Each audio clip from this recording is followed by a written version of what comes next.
Passing on the legacy. Our job as wise stewards is to pass on wealth, all forms of it, to future generations.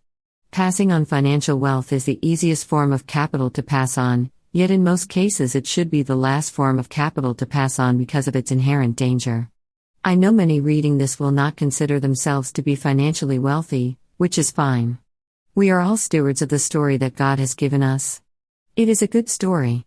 There are elements of pain and great joy. But it is our story. It is a story of redemption and hope. Let me speak as a father, a grandfather even, to those reading. Our call in this day and age is to preserve and to pass on our story, our legacy, to those coming after us. Our children. Our grandchildren. Our great-grandchildren. Even those children we will never know or see.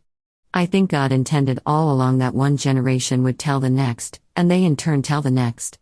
It is to be an ongoing story. Here's our clarion call. If we recover this idea, if we give our lives to the idea of passing wealth on to future generations, then we'll get it all back again in the form of future generations who will still follow hard after Christ. Perhaps it is in such a time as this that God is calling men, women, and children to live for ideas bigger than themselves and to invest in things bigger than themselves. And if we do, we will bring lasting change and hope to our world. Application. It is one thing to be inspired by a devotional study, but it's quite another to follow through. What can you do to make your legacy a priority in your life?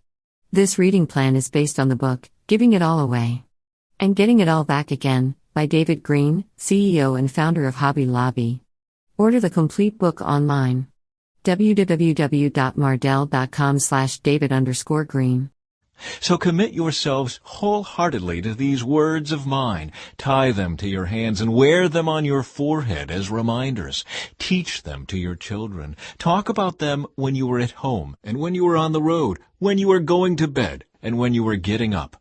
Write them on the doorposts of your house and on your gates, so that as long as the sky remains above the earth, you and your children may flourish in the land the Lord swore to give your ancestors.